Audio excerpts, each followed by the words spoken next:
After nearly 30 years in corporate communications and media relations, I'm still surprised by how often people ask, "How do you handle hostile or confusing questions?" Or worse, they panic when no one asks any questions at all after a pitch or presentation. Let me be blunt. Answering tough questions isn't about being clever or evasive. It's about knowing your job. And your job, if you are serving as a spokesperson, is not to answer every question. It's to deliver a message. That's not a trick. It's a technique. In media training, we call it bridging and flagging.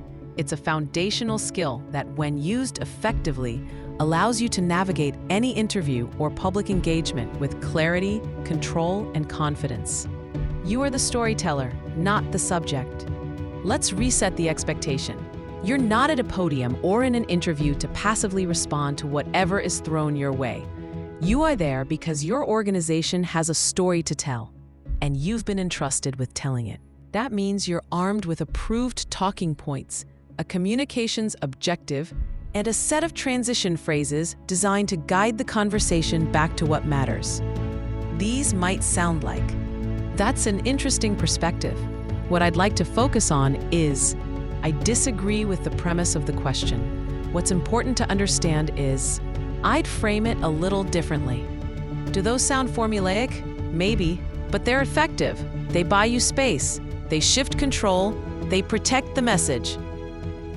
Feeling disingenuous? Don't. One of the biggest hurdles I see, especially with new spokespeople, is the discomfort that comes with not directly answering a question. It can feel evasive. It can feel disingenuous, but it's not. It's strategic.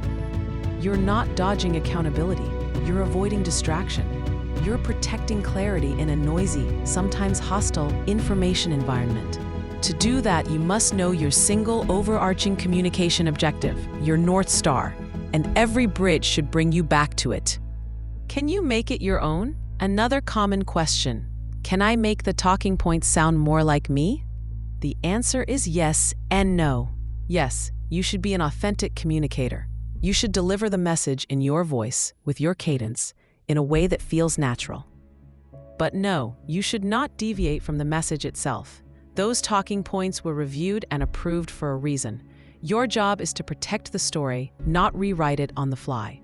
And let's be honest, in a world where any conversation can be recorded, clipped, deep-faked, or reshared with zero context, discipline isn't optional.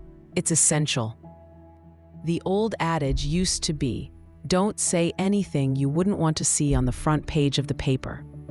Today, assume it's already on someone's phone. And what if there are no questions? This one throws people too. You give a thoughtful, passionate presentation and no one raises their hand. Don't take it personally. Don't let it shake you. Sometimes silence means people are processing.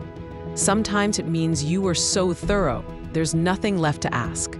And sometimes it just means it's been a long day and no one wants to go first. Here's what you do. Bridge to your closing message. You say, "If there's one thing I hope you take away from today, it's this." Or, "Before we wrap, let me underscore the most important takeaway." You leave the room with your story intact.